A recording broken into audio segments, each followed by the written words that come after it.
new year, so great. I will move to the first item on the agenda, which is the roll call. Good morning, Commissioner Friend. Good morning, here. Commissioner Jim Anderson. Joe, do you have him muted? 1 second. Okay.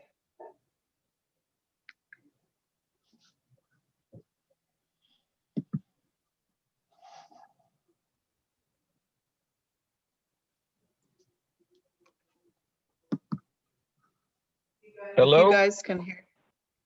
Mr. Jim? Anderson here. Yeah. Good morning, Jim. Good morning, Commissioner Roger I'm Anderson. here. It's a beautiful day up here. Commissioner Coonerty. I'm here. Commissioner Estrada. Good morning here. Chairperson Lather. Present. Alternate Brooks. Good morning here. Alternate Banks. Good morning. Good morning. Alternate Hunt. Here. And a welcome to our newbie alternate Koenig. Here. Thank you. For the record, we have a quorum. Okay, so now we move to the executive officer's message. Great, thank you, Vice Chair Lather. As you notice, Commissioners, our chair, Justin Cumming, is actually had a conflict, so he was not able to attend today's meeting. But fear not, we have our Vice Chair Lather, who is more than capable to leading us throughout this meeting. I do have some updates or announcements. First is just a reminder that we are conducting this virtual meeting using Zoom webinar. Under this platform, commissioners will have complete control over their webcams and microphones. For the general public, your webcams and microphones have been disabled, but you will still have the ability to view and hear staff's presentations and the entire commission discussion on all items. If the public does have comments on any of the agenda items, you have two options to provide those comments. Either you could raise your hand on the Zoom platform. If you're joining us via conference call, pressing *9 allows you to raise your hand. Or you can email us your comments and our commission clerk will read those comments on your behalf. And finally, any item that's on the agenda that requires action, there will be a roll call vote by the commissioners. That's my first announcement. The second announcement is I want to welcome our county representatives. We have Zach Friend, who will continue to be our regular member. We have Ryan Coonerty, who was our former alternate member, but he is now has been upgraded to regular member. And now we want to officially welcome in our new commissioner, Mr. Manu Koenig, who will be our alternate member. So welcome to all three.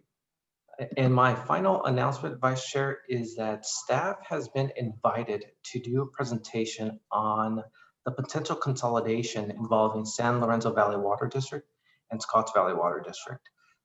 I will be providing an overview of the entire process from the moment that the consolidation is simply an idea to what occurs during the LAFCO process, and finally, what happens after the LAFCO approves the consolidation, assuming it is approved. So that's going to be presented to both boards on February 4th, which is tomorrow for San Lorenzo Valley Water District, and next Thursday for Scotts Valley Water District. Vice Chair Lather, these three announcements are just informational items. No action is required, but I'd be more than happy to answer any questions once you open and close public comments. So I defer back to you.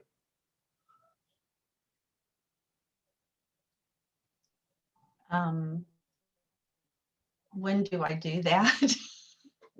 Is it right now that we open and close public comments? Yes, so at this point, we can ask if any members of the public that is joining us, if they have any comments on these three announcements. I do see Okay, one thank you. hand up. Nope, I did see a hand up.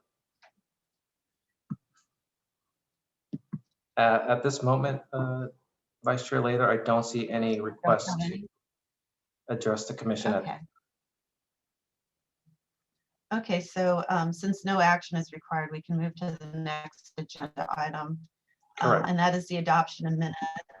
And staff has a presentation for this. Thank you, Vice Chair Lathir. Just a quick update. We did receive an email from Becky Steinbrenner regarding the draft minutes for the January 6th meeting, which is shown on your screen. These proposed edits are specifically to her comments that she provided to the commission during the meeting. After reviewing, staff determined that these are non-substantial edits, and we don't have any issues implementing these to the draft minutes. So therefore, staff is recommending that the commission adopt the minutes with the proposed edits identified by Becky Steinbrenner's email. Again, that concludes my presentation. I'd be happy to answer any questions, Vice Chair Lathir, once you open and close public comments. Okay, so I've opened public comments and I'm asking if any of the commissioners have questions or edits to the minutes. I see Vice Chair Lathir, we do have a nothing, request. right? Okay, We do have a request from the public to address the commission at this time. So the individual with the last okay, so digit I'll move. 2915, you have up to 3 minutes to address the commission at this time. Becky Steinbrenner. Good morning. This is Becky Steinbruner. Can you hear me? Yes. Yes, ma'am. Thank you. Good morning to all of you, and welcome to Supervisor Manu Koenig to the Commission. Thank you for recommending that the edits I've suggested are incorporated. I think they're quite important, and especially the one where another person did speak at the fire district consolidation hearing. What she had to say, I think, did represent many people's concerns. And I didn't know her name. I would like to request that staff research her name from the recording and insert it in there too, just for the record, so that it is complete and accurate. But again, I thank you for incorporating my edits into the minutes for a matter of accurate record. Thank you very much.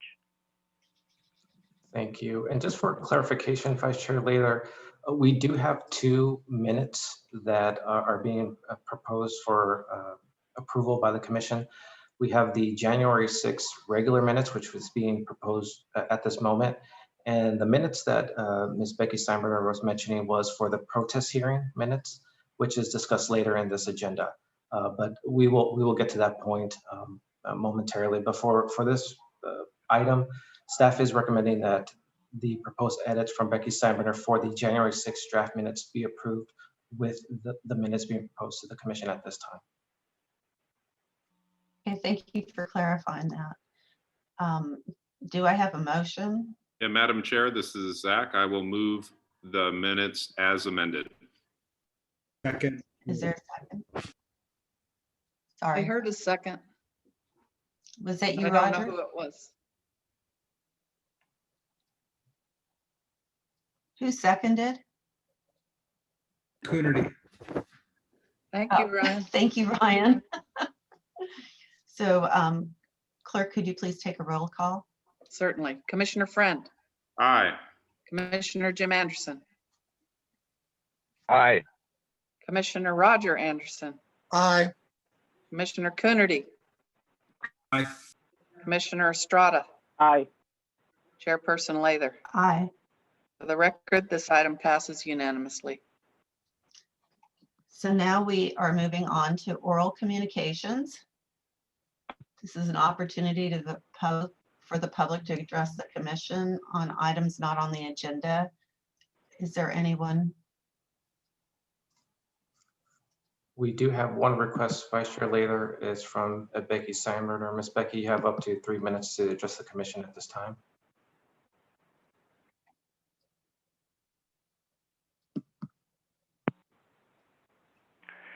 Good morning. This is Becky Steinbrunner. Can you hear me? Yes.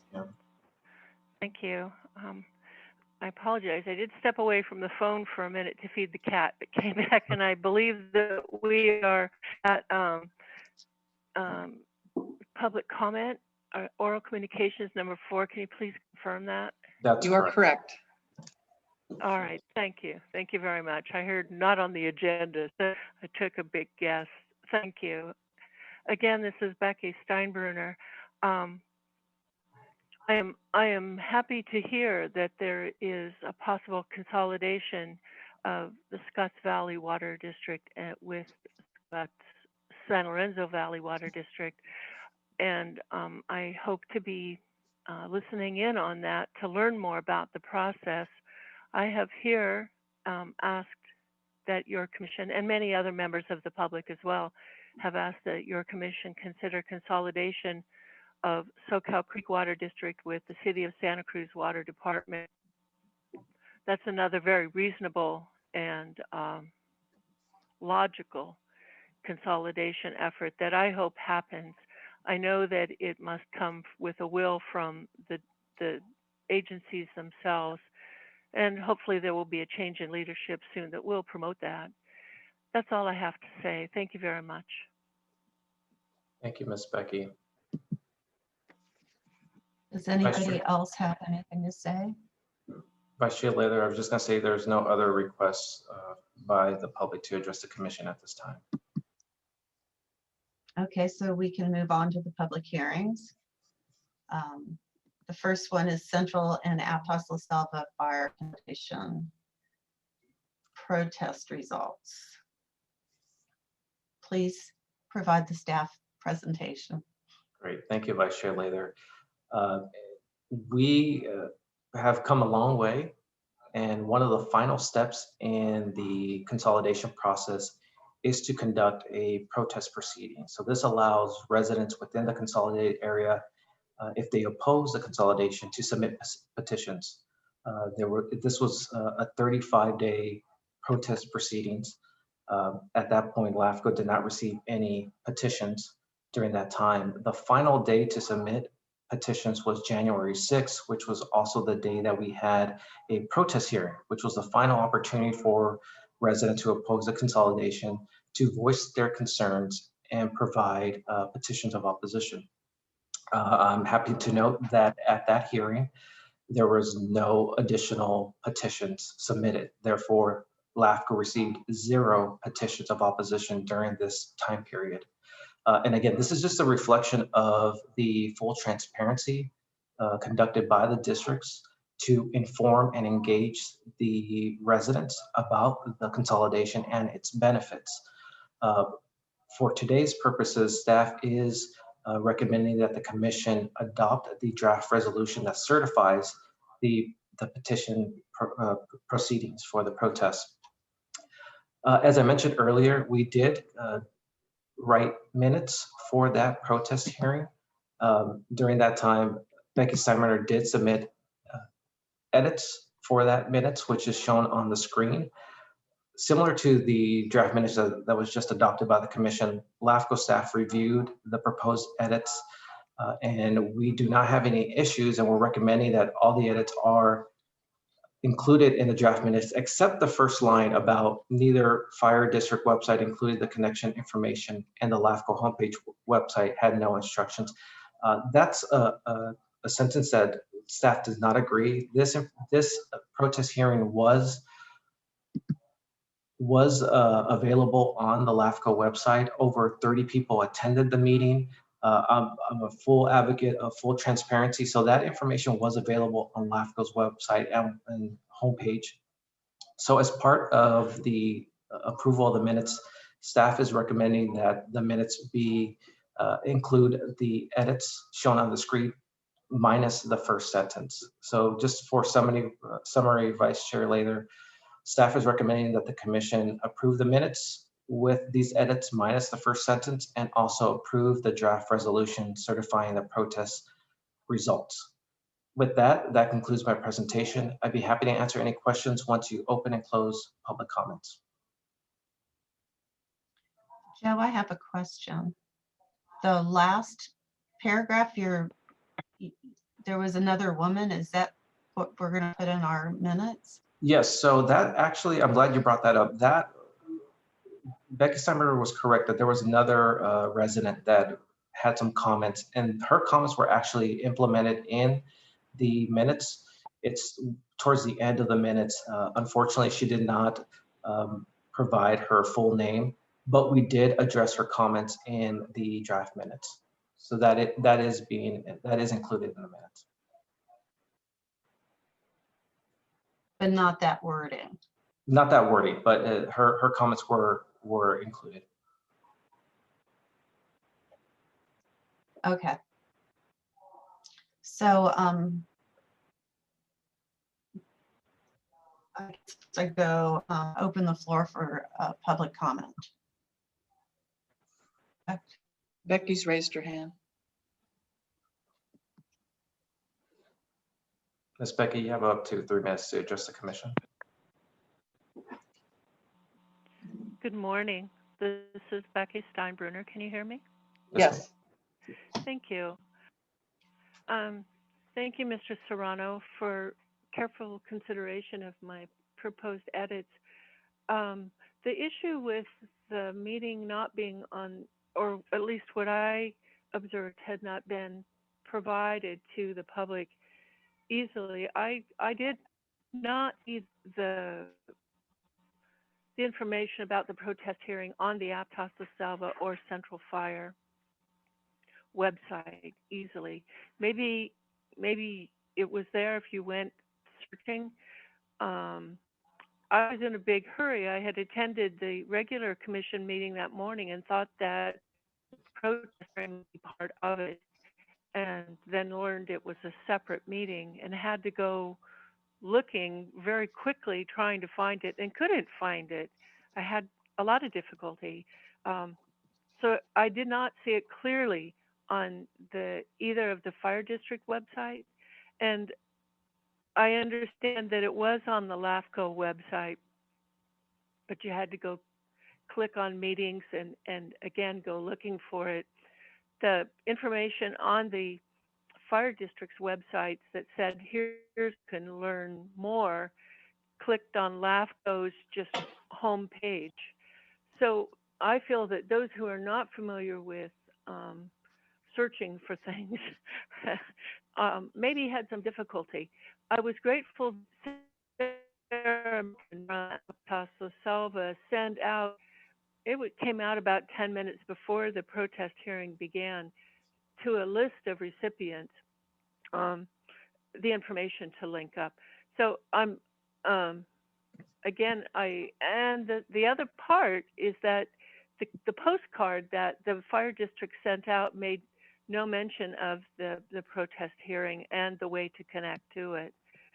So I'm not trying to stall things. I want to make that clear. I'm just pointing out that there were some difficulties. You only have 40 members. seconds left. Thank you. Sure. There were some difficulties for members of the public. I also had asked for a place within the districts for an in-person meeting and was told it was not possible when both fire boards still continue to have in-person board meetings and will continue to do so tomorrow at 9 o'clock, or I'm sorry, February 9th at 9 o'clock. So the in-person meetings were possible. And I felt like that would have been something that should have been done, not only for the public, but also because it was part of the requirements for a consolidation protest hearing. Thank you very That's it, much. May I say that I do have a message from Sarah Melton. Can you see that, Joe? I can, but if you could summarize. I can read it. Sarah Melton from Aptos La Selva in her chat says, the protest hearing was announced on both websites directly on the front page. It had a link to the LAFCO website and the link to the meeting existed. Ms. Steinbrunner had difficulty finding the exact link on the site. So for this meeting, we made sure to post the exact link to attend on both our websites and on social media pages. Also, postcards were sent out before the protest hearing links were available, so it was not included on the card. Vice Chair Lather, and I appreciate the comments from Ms. Sarah and from Ms. Becky. And based on their comments, staff still proposes that all the edits that Ms. Becky has identified, minus the first sentence, should be included in the draft minutes. Again, these draft minutes were not required, but again, we want to have some documentation of this process. So that's why staff is providing the minutes as part of this discussion. Okay, I'd like to open the floor for commission discussion. Madam Chair, this is Zach. I'd be prepared to move the staff recommendations of the amended minutes with the staff recommended changes.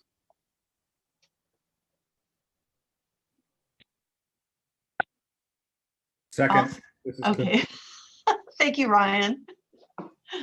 So we have a motion and a second.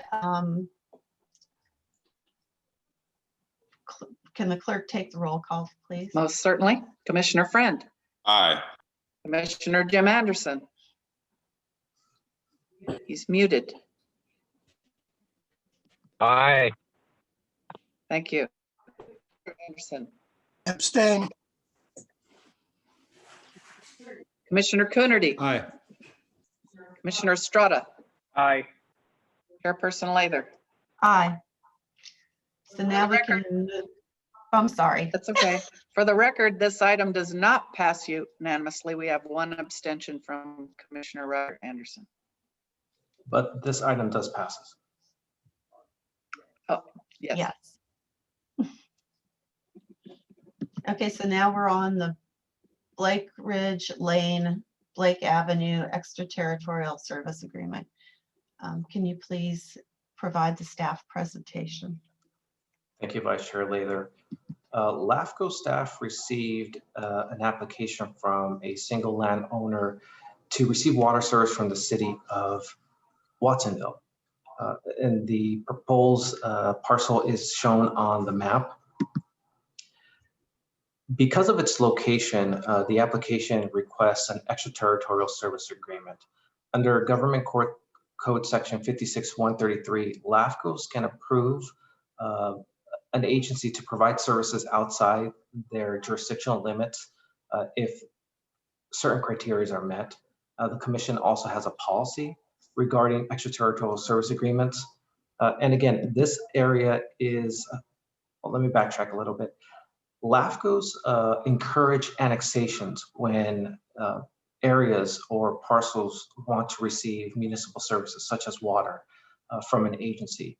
So ideally, LAFCO would like the parcels to be annexed into Watsonville if they want to receive water from the city. However, as the map shows, this parcel is located outside the city limits as well as outside Watsonville sphere of influence. And it's located in the unincorporated area of Corralitos. But what's interesting is that the city provides water service outside its jurisdictional limits, and they identified it as their water service area. This water service area has been in existence for a long time, and that's why it doesn't really correlate with their jurisdictional limits, but they are providing services to the Corralitos area. Based on the criteria outlined in Government Code Section 56133, and based on the requirements in the Commission's policy, LAFCO staff has reviewed this proposal, and while annexation does not make sense, it does meet the criteria for an extraterritorial service agreement. That is why staff is recommending that the Commission approve this extraterritorial service agreement for this single parcel to receive water service from the city of Watsonville. And more importantly, because of the fact that the city is already providing water service to the neighboring properties, and this does fulfill the requirements in state law and the Commission's policy. Vice Chair Lather, that concludes my presentation. I'd be happy to answer any questions once you open and close public comments.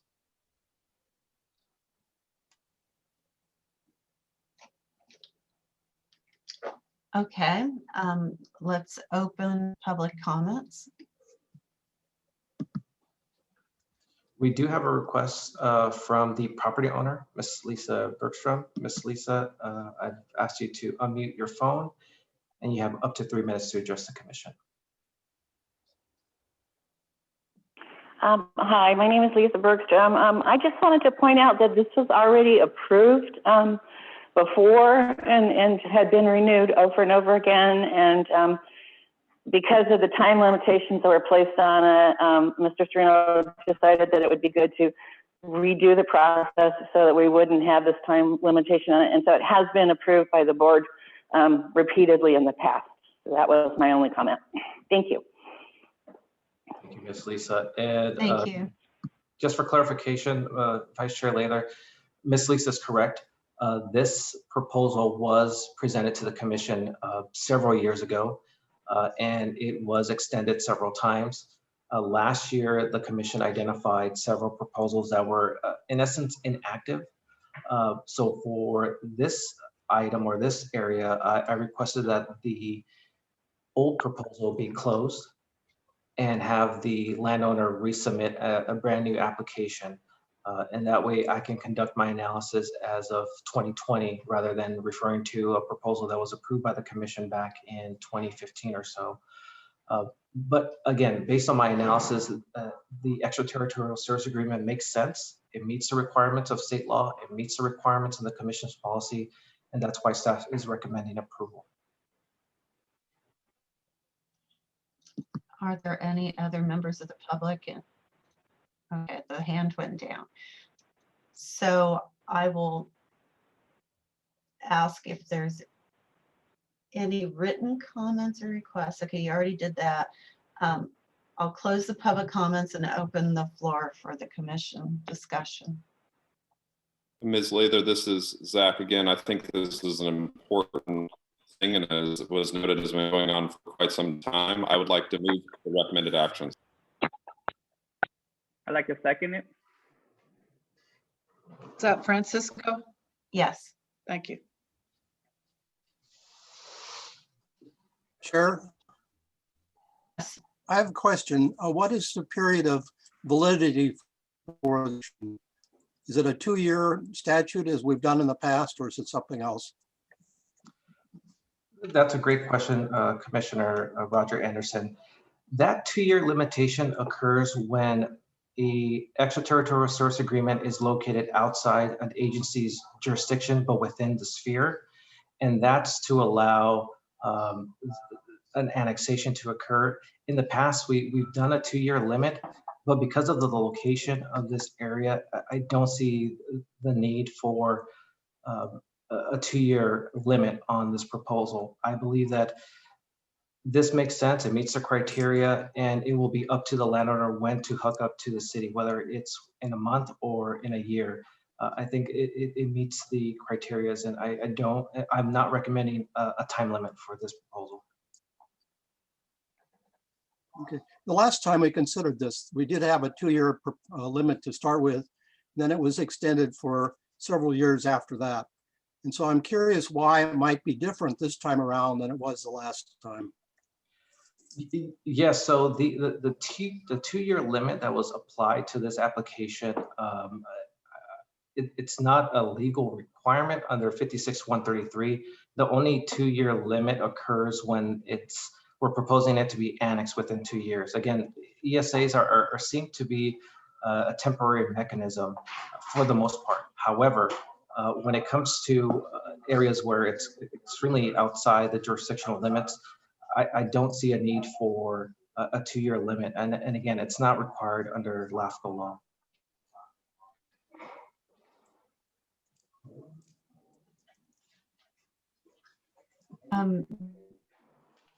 Director, I was curious when I was reading the report.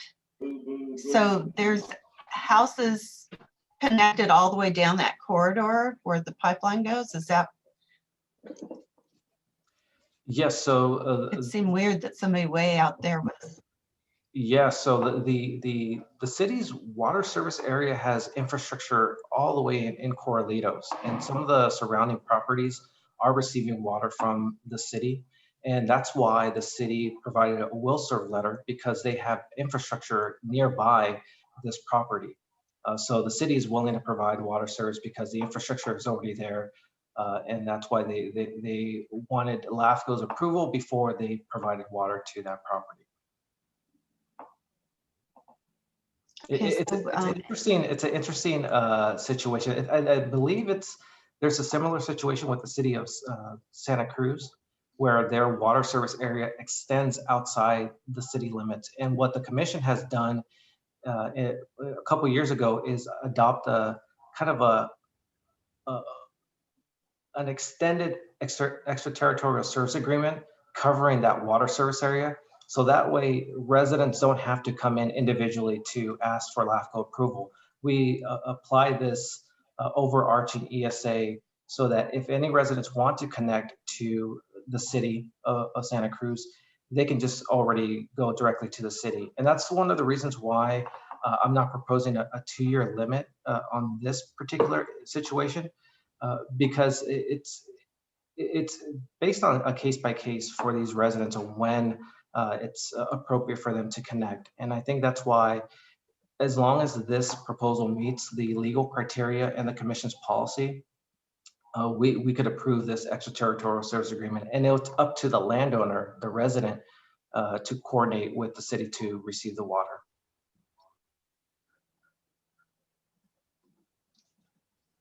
Okay, we have already a motion on the floor that's been seconded. Is there any more, are there any more questions?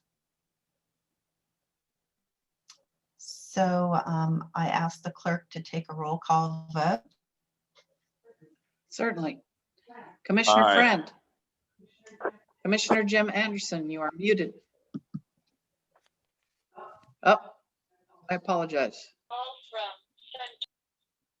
Commissioner Jim Anderson? I don't see him on the meeting. Yeah, it looks like he dropped out. Okay, Commissioner Roger Anderson. Aye.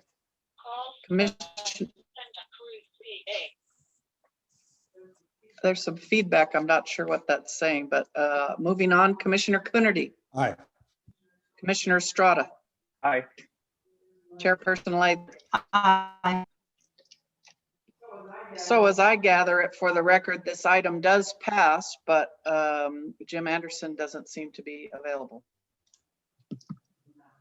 in that vote. Correct. Unless Jim Anderson, Okay, have so now you joined us?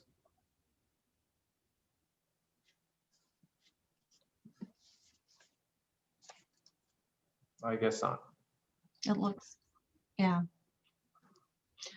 Okay, so we'll move on to C, which is the County Service Area 60 dissolution.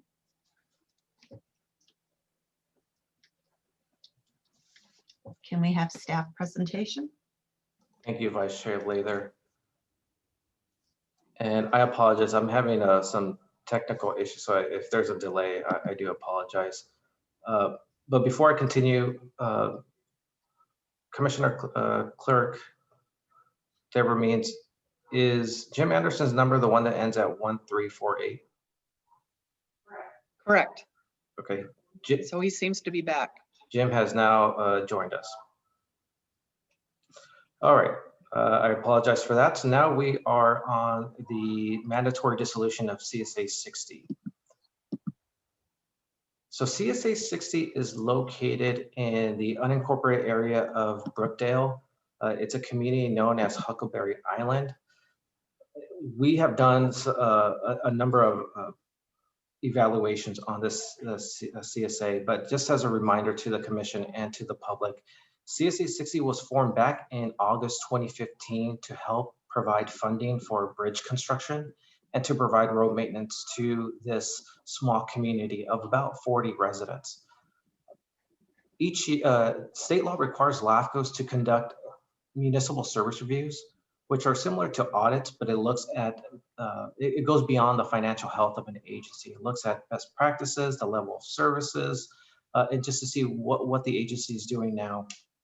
We did a service review for CSA 60 in March of 2020.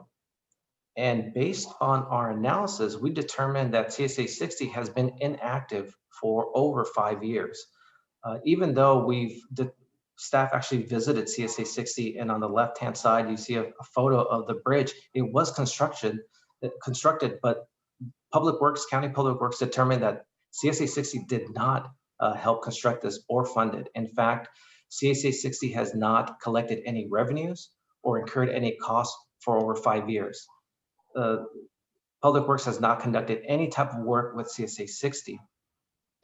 Coupled with the fact that there has been an inactivity, we still were aware of a new law that passed that requires inactive districts to be dissolved.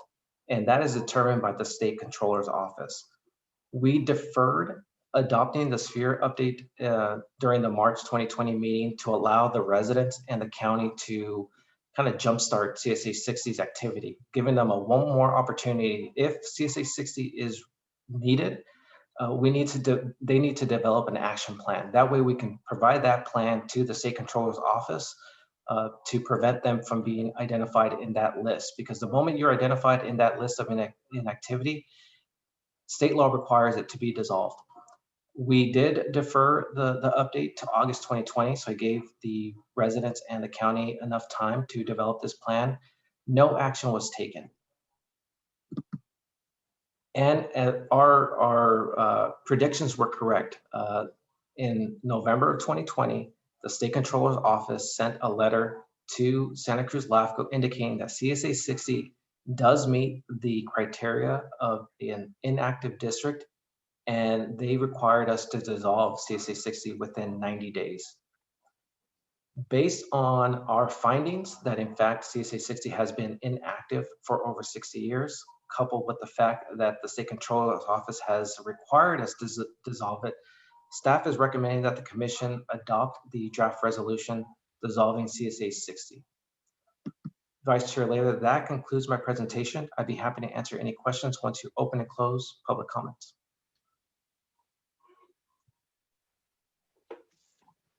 Okay, so let's open public comments. Are there any?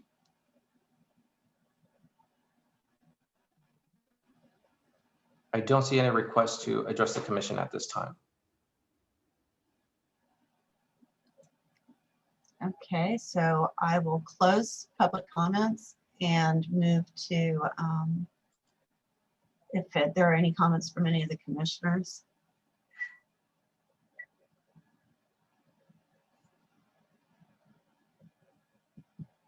I don't see any at this moment. I'd like to move the recommendation. Thank you. I'll second it if I can. And you can. Okay. I'm learning the rules as I go, okay? So I'll take a roll call vote, please. Certainly. Commissioner Friend, Aye. Commissioner Jim Anderson. As far as I know, he's there. Was that a yes? Oh, now he's muted. I'll keep going. Commissioner Roger Anderson. Aye. Commissioner Coonerty. Aye. Commissioner Strata. Aye.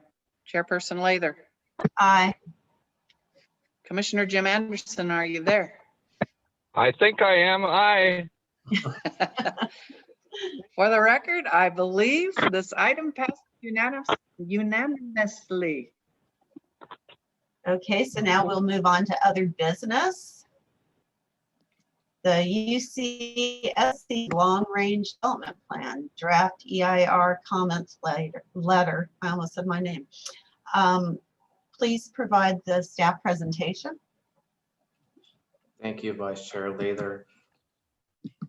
The university has developed a long-range development plan to help identify potential housing for faculty and their students. On the screen, you see the proposed land use designations. let's see, there we go. This map shows the proposed development plans, but also we overlap the city limits and their sphere, as well as the county's urban services line. As you can see, LAFCO staff has identified 5 areas that are outside, or 5 projects that are outside the city limits. Under state law, when an area would like to receive municipal services such as water or sewer from a public agency, they are required to get LAFCO's approval. And that's why we've developed this comment letter to inform the university that if you move forward with these 5 specific projects and you need municipal services, you will need to request approval from LAFCO. LAFCO staff understands the intent and the goal of the university to identify housing for their students and faculty. That's why in the letter, we've identified 4 potential options for the university to consider. The first option would be to perhaps focus on developments within the city limits. That way you can not have to worry about getting LAFCO's approval for projects outside the city. The second option is to consider extraterritorial service agreement, similar to what we've approved earlier in this agenda. But this requirement is if it fulfills the code section 56133 that allows an agency to provide services outside their jurisdictional limits. But that is an option for the university. The third option that we identified in our comment letter is to annex these 5 areas in question. And that's is allowed under Government Code Section 56375. That's LAFCO's powers, is to annex or add territory into a city to allow that area to receive the municipal services. This is probably the best approach for the university. And the fourth option that we identified is perhaps annex the entire remaining campus area into the city to avoid any future requests of LAFCO's approval. As of right now, 50% of the campus is within, or 51% of the campus is within the city limits. The other 49% is outside, as shown in the map. Annexing the entire campus would allow the university and city to strategically collaborate on future developments without having to receive further LAFCO approval. All these options are identified in our comment letter because state law does require areas that are outside a jurisdictional limit to receive LAFCO's approval. So we want to, again, inform the university, but also be a resource to UCSC as they move forward with this long-range plan. And I hope that one of these 4 options is a viable alternative for the university. Chair, staff is recommending that the commission approve the draft comment letter that's attached to your staff report. That concludes my presentation. I'd be happy to answer any questions once you open and close public comments. Thank you. So I will open public comments. We have 3 hands raised. The first hand that I saw raised was Morgan Bostic. Morgan, I'm going to ask you to unmute your phone and you have up to 3 minutes to address the commission. Okay, thank you so much. I appreciate it. Can you hear me? Yes. Okay, great. My name is Morgan Bostic. I am a recent UC Santa Cruz graduate and an advocate for the Santa Cruz City County Task Force on UC Santa Cruz Growth Plans, which is a working group of city and county elected officials that was formed in response to local ballot measure U, which was passed in 2018 by 77% of the voters and contains specific policies to restrain UCSC growth and ensure mitigation of all of its impacts on campus. Among other imperatives, Measure U directs the City Council to participate in reviewing and commenting on the LRDP's environmental impact report in an effort to ensure full mitigation of all adverse impacts of any proposed growth on the Santa Cruz community, particularly in the areas of housing, traffic, public transportation, and public services like water and public safety. Over the past 2 months, the task force has initiated a public campaign informing the community about the details of the UC's plans and has been encouraging members of the public to participate either on their own or through a task force sponsored working group. As of today, over 40 community members have participated in topic specific working groups. The task force would like to express their appreciation to LAFCO for submitting comments on the draft EIR and would like to encourage LAFCO to continue participating actively in the EIR process. As you know, the 2021 LRDP estimates that approximately 43% of the housing and 8% of the academic and support space will be located outside of the municipal services boundary. Therefore, LAFCO will play a central role in determining the ability for UCSC to achieve their growth targets and to ensuring that our natural resources and our public utilities are stewarded responsibly. Again, it's a pleasure to meet you. Thank you so much for your time. We're grateful for your engagement on this issue and look forward to working with you to ensure a responsible growth plan. Thank you, Ms. Morgan. Thank you, Morgan. Who's next? The next would be Ms. Becky Steinbrenner. Ms. Becky, you have up to 3 minutes to address the commission.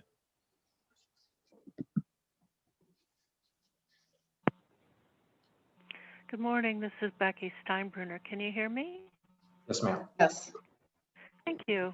Good morning. And I very much appreciate LAFCO addressing this issue. There are 2 virtual meetings. One is today and one is tomorrow regarding the UCSC Long Range Development Plan. And I encourage commissioners to participate in those. I did attend some of the early meetings, the scoping meetings for the EIR, and I did bring up the water issue. I think it's interesting that Ms. Rosemary Menard has said that the city's water demand increase for the next 20 years is 0. And that sort of set me back a lot, and I quizzed her about it. How could that be with all of the proposed developments in downtown Santa Cruz and UCSC on the horizon? She said that it's because UCSC implements such progressive water conservation measures that the city's water demand increase for UCSC is 0. And other areas of the city, because of new technology, plumbing and things like that. So I just want to give you that information and hope that you will attend one of the 2 meetings. The city of Davis and the county of Yolo had a similar problem with UC Davis's plan to expand and problems with not providing housing, and they went through a mediation process. So I'm hoping that this county and the city of Santa Cruz will follow that good lead. It came to a very good result, but in terms of annexation, I think it is a wise thing to just annex all of the campus to get this out of the way and to effectively address not only water, but also sewage and other city services. So thank you very much for this good letter, Mr. Serrano, and I appreciate the commission's work. That's all. Are there any other public comments? Vice Chair Lather, I just wanted to have 2 comments. I agree with Ms. Becky that there are 2 upcoming workshops regarding this long-range plan and the draft EIR. LAFCO staff will be participating in tonight's workshop, which I believe starts at 5 p.m. So the LAFCO staff will be attending that workshop. I do want to mention that LAFCO staff did receive an email from a resident regarding the draft comment letter, and that individual supported the draft comment letter and our findings, and also suggested that we emphasize the commission's water policy in the letter. I agree that the policy should be included in the letter in more detail. So as part of the staff's recommendation, I do want to clarify that the draft comment letter should have attachments of the water policy and the proposal policy. It is mentioned in the letter, but I think it would be helpful for the university to actually have a copy of those policies as part of the letter. So that is staff's recommendation, which is an amendment to what's being presented in the staff report. But I didn't want to bring it up at this time. Thank you, Joe. I think that Jim Anderson wants to make a comment. Oh, now he's. Okay, so are there any other commissioners that would like to make a comment? Yes, I would like to comment. I was particularly wanted to comment about one remark that Ms. Steinbrenner presented, and that was about the UC Davis campus. My understanding is that they failed in getting Yolo County and the city of Davis to cooperate on. As a result, all of the new development is actually going to be, I think it's Contra Costa County, which is the other county that Davis campus is part of. So essentially Davis is the only campus which has land in 2 counties. But what they did, in my understanding, and this could be verified, is that it was through the other county that they got permission to develop. So just it's something that should be investigated a bit, and then we don't have to put it in the letter by any means, but I'd like to get the record straight. I think it's Yolo and Solano County. Solano, okay. Jim Anderson, did you have a comment? Can you hear me? Yes. Okay. My question was to Joe under the option 3. Wouldn't the verbiage from option 2 kind of just move over to there and be added to that too? Because it's the same kind of things they'd have to go through, or maybe at a later time. That's a great question, Commissioner Anderson. So in assuming the university submitted an application for an extraterritorial service agreement, we can include a condition saying that an annexation should occur within 2 years, 3 years. So we can the timing can be modified, but we can include a condition in the draft resolution. So yes, we can tie 2 and 3 together, but that's something that we can discuss with the university once an application is actually submitted. Yeah, and back to Becky's comment about Ms. Menard's comment about it's a zero-sum game up there. I mean, that's when we went through this the last time with UCSC, that was their same statement then. But since then, if I'm not mistaken, NOAA and Fish and Game have increased the restrictions on the North Coast stream draws too. So I don't get that, but we'll figure it out later, I guess.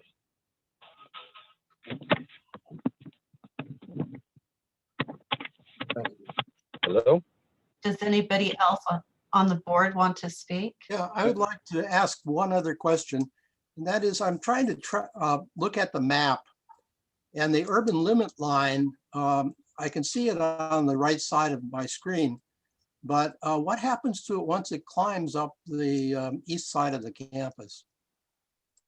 Yes, so There's the map isn't that clear on the screen, but the urban services line, which is a line, which is a boundary that the county has adopted, it's overlapping the city limits and the sphere limits. So that's why you can't really see it, but it's coterminous with the cities and sphere boundaries on the north and west side. okay, thank you. And then I know Commissioner Coonerty has his hand raised. Yeah, so thank you. And I know some of the Roger Anderson, Jim Anderson, this is deja vu. We went through this many years ago and here we go again. I guess I just want to say, I think it's important that LAFCO assert its role. The university believes that they are exempt from LAFCO. We obviously have a different position. And so it should be important in this letter that we make clear where we believe we have our statutory authority in this area. And then just to the point, UCSC did dramatically reduce both its water and traffic usage, and they've housed 2/3 their new enrollment on campus from their last LRDP. That was because they signed a binding court settlement agreement that where we all focused on the impacts of university growth, and then and understood the need for the university growth, but made sure we put in sufficient mitigations. This time, they are actually talking about housing 100% of the new enrollment on campus and 25% of faculty and staff. I think we can mitigate water and traffic impacts. The key to it all, and this is the failure in my view of the Davis-Yolo agreement, is that their agreement is best efforts, and we all know in budget time with the underfunding of higher education, best efforts sometimes can't or won't be implemented. And what we are really looking for in this instance is a binding agreement that puts putting the appropriate infrastructure in place before UCSC grows. Which is both a service to the community, because the community obviously bears much of the impact in terms of the housing crisis we're in and traffic and everything else. But it's also a benefit to the students who we see a significant percentage are skipping meals because they can't afford both the housing prices and education prices, or are actually homeless. And so our argument is that it's in the best interest, if you're trying to provide educational access and a good partnership between the city, county, and that we reach a binding agreement to make sure that the infrastructure is in place, that everyone succeeds, and that the growth is done in a way that reduces the impacts on students, faculty, staff, and the community. And so I think LAFCO will play an important role in this, and making sure that that the laws are followed and the meaningful mitigations are put into place. And if there's no other comments, does this require a motion? Yeah. Okay, so I will move the recommended actions with the additions that Mr. Serrano has outlined. I'll second that. Thank you, Roger.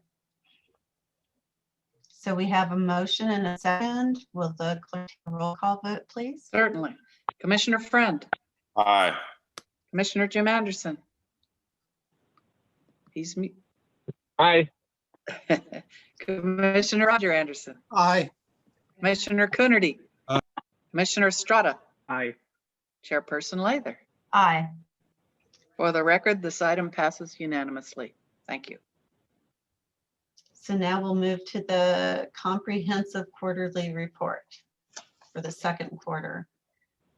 Staff, can you please? Thank you, Vice Chair Lather. I'll keep this brief. This is a report that's provided to the Commission every 3 months, just so that you are aware of all the projects that LAFCO is working on, the service reviews and what their status is, how we're doing with the work program and the budget. So I want to emphasize on the budget for the next minute or two. I do want to inform the Commission that we are financially stable. We have already received 99% of the anticipated revenue at this point of the fiscal year. The second quarter, which is December, we've incurred 36% of our anticipated expenses. At this time period, at the end of the second quarter, we want to be at least 50% or below our anticipated expenses. And right now we're at 36%. So that just shows how we are continuing to be frugal and conservative with our expenses to ensure that we are running a tight ship. But Vice Chair Lather, this is an informational item. No action is required, but I just wanted to provide this information to the Commission on a quarterly basis. With that, that ends my presentation. I'd be happy to answer any questions once you open and close public comments. Are there any other public requests to comment? I don't see any hands raised to address this Commission at this time. Okay, so this is requires no action. And are there any commissioners that want to speak on this?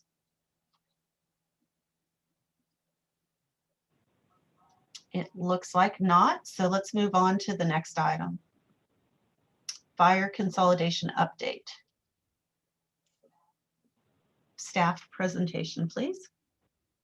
Thank you, Vice Chair Lader. This is just a quick update that we have now that the commission, and just for clarification, earlier in the agenda, we had a motion and a second to approve the draft resolution certifying the protest results as well as the action minutes for that protest hearing. Now that we have that completed and fulfilled, I looked at all the terms and conditions in the resolution, and the remaining conditions that were identified have been met as well. So I wanted to inform the commission that all the terms and conditions have been met, and this is ready for recordation. That means that the effective date will be the date of recordation, and I plan on recording this fire consolidation first thing tomorrow morning. So officially the new fire district, which is the results of the consolidation between Aptos, La Selva, and Central Fire, will be official as of tomorrow morning. And I just want to take this time to extend my appreciation to both fire district boards, their staff, their unions, the residents. This was a collected effort, and the guidance by this commission really made this a successful consolidation. This is going to be a model for future consolidations. The whole process. My goal is to replicate for the water consolidation between San Lorenzo Valley Water and Scotts Valley Water District because of this success, because it was very transparent. It was engaging with the residents and the affected parties, and it was just another form of good government. So I want to extend my appreciation to everyone that was involved, including this commission, for your leadership. And again, this is just a quick update for the commission that we've arrived to the finish line, and we will be recording this consolidation first thing tomorrow morning. Vice Chair Lader, that concludes my presentation. I'd be happy to answer any questions once you open and close public comments. So I will open public comment period now. And are there any requests to speak? I see two. Yes, we'll let Ms. Becky Steinbrenner provide comments. Ms. Becky, you have up to 3 minutes to address the commission. Good morning again. This is Becky Steinbrunner. Can you hear me? Yes. Thank you. I also want to congratulate all of the people who have worked so hard on this. It is an amazing feat. I've been in some of the Aptos La Selva board meetings when the idea was presented, and it didn't go over well with the governing boards of the two agencies. And I am delighted to see that this is finally moving forward. I'm confident that the level of service will be good, and especially under the direction of Chief John Walbridge. We're very lucky to have him decide to come out of the worker bee status and lead this new successor district. He is an amazing person, an amazing leader, and very responsive to the public. So he is the perfect choice for the chief of a new consolidated district. I'm also very happy to see the level of fire of risk reduction that has now been developed and will be spread out very nicely throughout this consolidated district.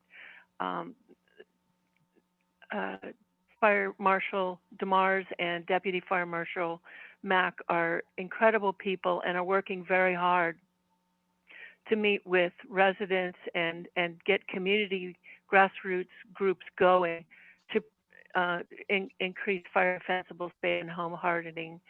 So I support this consolidation. I'm actually not in either district, but Aptos La Selva does serve my mountain community, and I'm one of the islands in the sphere of influence that has not been annexed, but maybe that will happen.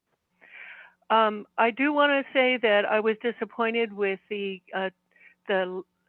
resistance of Aptos La Selva's board to allow any consideration of a change in the guard for the successor board.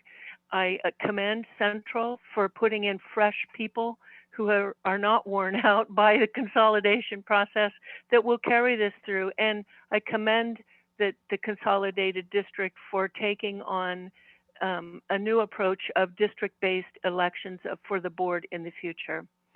Thank you very much, and congratulations to everyone. Oops, sorry, I muted myself. And then next is John Walbridge, I take it. Yes, Chief Walbridge, I've asked you to unmute your microphone. And thank you. Can everybody hear me? Yes. This is Fire Chief Walbridge, Central Fire. I want to start out by thanking Ms. Steinbruner for her comments, much appreciated. But my real reason for getting on with you guys today is just to start out with Executive Officer Joe Serrano, certainly the commission. Thank you for all your help. And then also I want to thank all of the constituents as well as the board of directors, from everybody from Old Soquel Fire District, Live Oak Fire District, Capitola, La Selva Beach, Aptos, for all of their foresight and never wanting to give up in the drive forward to seeing this most recent consolidation. And I also want to thank the staff and all the members of the two agencies for, not ever giving up, because this is hard. This was a difficult process. We still got a lot of work to do as far as aligning our two cultures and our two organizations post-consolidation. But the LAFCO Commission today has given us the ability to move forward on that endeavor, and we thank you wholeheartedly for that. And thank you for mapping the way for the progress of this and assisting. I don't really have any other comments, and that's it, but thank you wholeheartedly. Thank you, Chief. Okay, so we can close public comments unless there's someone else that has. I don't see any other hands raised from the public. Okay, and then if there's any comments. Madam Chair, I'll make a brief comment. This is Zach, and it's easy to forget now because of how much support there is for this consolidation, that when we started this some years back, there were a lot of concerns raised by some members of the community, as well as even members of the respective boards and the unions. And to Mr. Serrano's point, and previously to Mr. McCormick's leadership as well, this really, to me, was a textbook case of outreach and transparency. There was a lot of work done, not just behind the scenes, but both in public, to ensure that people really did understand the value of this. And I think it's pretty rare for those that have been involved in my conversations with other fire consolidations across the state to end up being this smooth as we reached the landing point. And I think that that's a real testament to the outreach that was done in the two districts and the work that was done by everybody. So I'll echo the Chief Walbridge's, and welcome Chief Walbridge, by the way, his support and comments about the work on this, and I'll move the recommended actions. Thank you, Zach. Are there any other comments or a second? Second. Is a first and second needed here?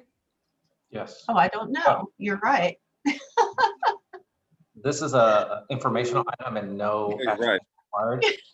I apologize, Joe. I thought it was an accept and file, my mistake. But Zach, you confused me. no, that's You guys are that is my action fault. happy. Yeah, that is my fault. I apologize on that, but That was appreciate it. ceremonial, first and second, but yeah, no action. Commissioner Friend is new, so we'll just give a break. Oh, really? On the first day. Maybe I can make another motion. I just like a motion to congratulate all involved with this successful consolidation. I'll second that. So I wanted to echo that. I wanted to congratulate you all. This is it was a huge effort, and I wanted to give thanks to Executive Director Joe Serrano for making this happen. And it was very smooth as far as I could tell, and went well. And I wanted to address just something in the chat briefly, that the there was some concern over the motion to certify the protests. Just want to make sure that we close the loop on everything to make sure that this was done properly. Deborah, do you mind reading the motion for that item to certify the protest? Is actually I don't have the item number in front of me. I can pull it up really quickly. You know, Zach just said he would do it as recommended. I mean, we actually have the verbatim, and we can pull that up. So I just wanted to make sure that it was clear to all. This is item 5A, the protest results, and just want to make it clear that when a commissioner moves the recommended actions, that we're basically, it's a motion for everything that's part of that item, which includes the resolution to certify the protests. So as I got it, Zach Friend motioned to approve as recommended with edits minus the first sentence. Correct. Okay. So I just want to make sure that everybody's clear that that includes the resolution to certify the protest, just so that we can close the loop on that. Okay. And if there's anything, any questions about that, I'm happy to entertain questions on that, but just wanted to make sure that was pointed out. Thank you.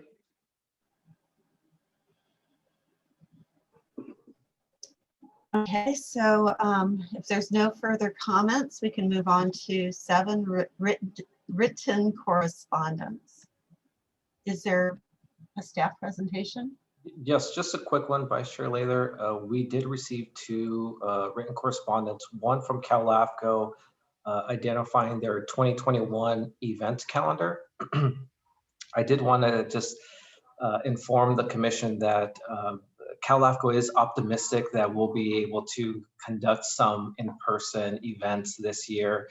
But unfortunately, we just got word yesterday that the upcoming staff workshop, which is in March, has been canceled because of the ongoing pandemic. It's still unknown when we'll be able to conduct in-person meetings or events. So the 2021 LAFCO calendar is kind of fluid. We'll see when we can have in-person events. But LAFCO is working to have some virtual meetings and workshops. So that we'll keep an eye out. But that's just one of the correspondence they received. The second one that's pretty interesting is we received a letter from the county about a vacancy on the county's Consolidated Redevelopment Agency Oversight Board. As you may recall, redevelopment agencies were dissolved back in 2011 in order to oversee the distribution of fundings that would have been paid to the RDAs. A successor agency was formed in each county with various representatives from cities, school districts, and special districts. I want to make clear that LAFCO has no purview over RDAs or their successor agency, but state law does identify LAFCO as the entity that helps with the election process when there is a special district seat open on that successor agency board. So that's why a call for nominations was sent in early January, requesting applications to be due back by the end of February. Any board member from a district that receives RDA funding is eligible for that seat. So we're hoping to get at least 2 applications to have a regular and an alternate on that successor agency board. Vice Chair Lather, these are just 2 updates. These are informational items. No action is required, but I'm happy to answer any questions once you open and close public comments. Okay, so I will open public comment. Are there any requests to speak? I don't see any. I don't see any hands raised from the public at this time. Okay, then I will close public comment and ask if any of the commissioners wish to have any questions. We do see a hand raised from Commissioner Banks. Yes, thank you. Question on, is there specific criteria established for all county agencies and when we can meet in person? I'm sorry, Commissioner. There seems to be, the reason I ask is our public cemetery district is going through some, I guess, growing pains is to try and find a common ground for when we can meet in person or we continue to meet via Zoom or teleconference. And it seems to be all over the board. I don't know, every agency is operating, in the same manner. And that was the reason for my question. So that is a good question, Commissioner Banks. And this commission, LAFCO, is following the governor's executive order that indicates that we should have virtual meetings during this pandemic. That order is still in place, and that's why we are conducting our meetings virtually. Until that order is lifted, we will continue to run these virtual meetings. But you raise a good question. That, for example, the county has like a hybrid approach where they have some of their board of supervisors at a physical location in the chambers to conduct their meetings, but they are socially distant. So there's only like 2 or 3 that are present, and the other remaining board of supervisors are attending virtually. That works for some agencies because of the size of their boards. It's wouldn't work for LAFCO because we have 11 commissioners. So having social distances and wearing masks, it's a little bit more complicated. But to answer your question, it's really based on the districts to see how they could safely conduct these meetings. So I can't really speak for the special districts, but I just know that this commission is following the executive's order. I think Ryan has something to say. I just want to let you know the board of supervisors is totally virtual now. Oh, you're actually right. Thank you for the update. I'm sorry, I missed that. The board of supervisors is now totally virtual. Oh, okay, thank you. Yeah, our biggest issue really is physical limitation for our office space, and if we have any members of the public that come to attend, physical distancing is really impossible. So I am convincing slowly but surely our board leadership to go virtual until further notice. Yes, and I can definitely help you, Commissioner Banks, on that language. And I would defer to the governor's executive order, which kind of makes it clear that you should be conducting your meetings remotely until further notice. Yeah, if you wouldn't mind, just drop me an email on that topic, and I'll make sure that the general manager and current board chair get it. You got it. Thank you.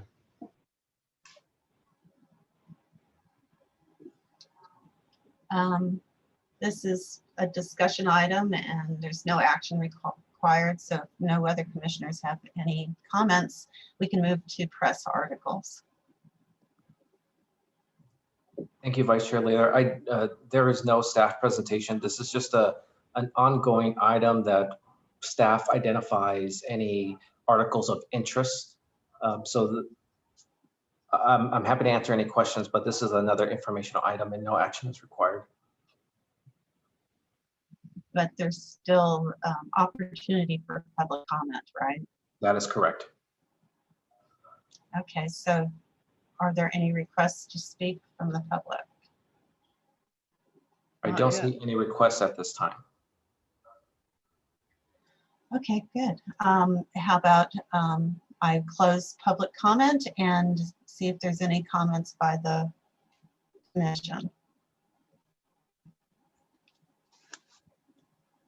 I don't see any comments either. Okay, so then we can move on to the next agenda item, which is commissioner's business. And this is just an opportunity for commissioners to share any city or district related business to the commission.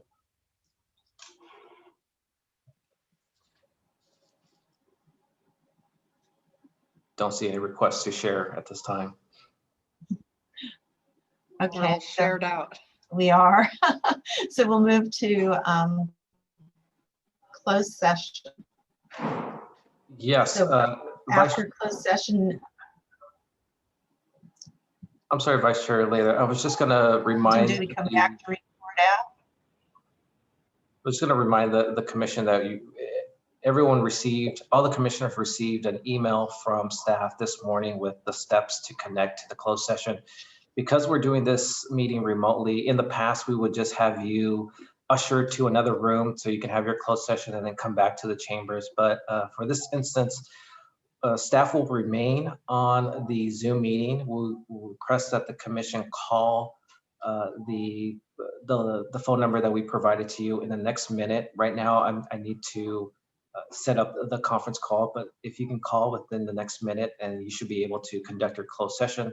After your discussion, you can just hang up and then meet us back here on the Zoom meeting. So as a reminder, please mute your microphones when you're on the conference call. Okay, thank you. This is Zach. I do have a question. Is there something that's anticipated to be reportable out of closed session? I'm not really sure why we would be re-adjourning to the Zoom meeting. That's a good question, Supervisor Friend. I don't know if there's going to be any reportable actions to address. So that's why we're requesting the commission to come back in the event that there is. So that's why I have it. I think we have a legal requirement, but maybe Danielle can clarify that.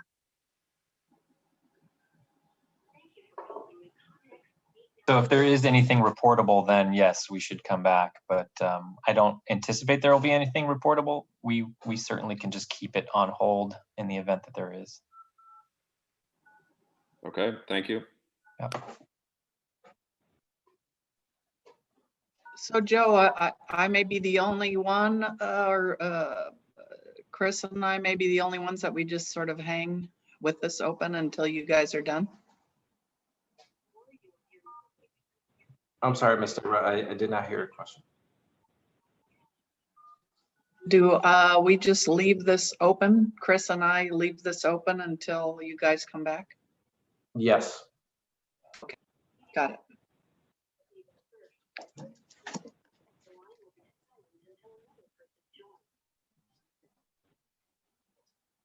The conference call is now open for the commission.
Hey, Deborah, we're back.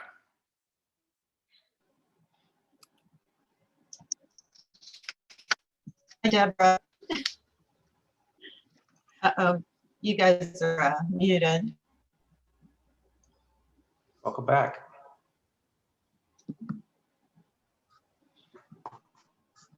It doesn't look like we have everybody.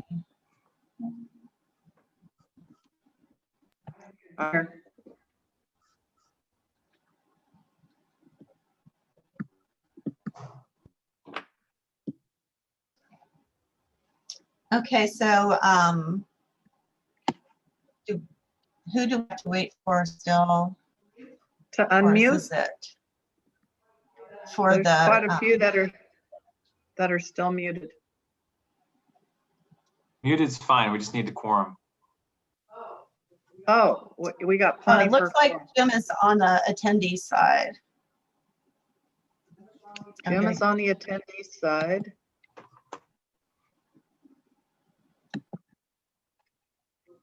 We're good in that department for quorum. Okay, so we have a announcement from legal counsel from the closed session. Right, thank you, Chair. Basically, this where commissioners considered the performance evaluations that were brought to their attention, and the commissioners will vote at a later date in a public session. So we will schedule that vote either at a next session or in an upcoming session. Just want to let you know that. And I don't see any members from the public, but supposed to open the floor for public comment, if there's any. I don't see a I don't request see any hands raised. from the public to address this. Okay. And I take it we don't have any questions from the commissioners. Nope. Okay, so if that's the case, then that concludes the commission meeting, and the next regularly scheduled meeting is March 3rd, and the meeting is adjourned. Thanks, you guys. Thank you, Vice Chair Later. Thank you, Commissioner. Thank you. See you soon. Thank you. Take care. Well Bye. done, Rachel. Stay healthy. Yeah, good job, Rachel. Rochelle. Rachel Rochelle. Thanks, Daniel. Bye-bye. Take care, Commissioners.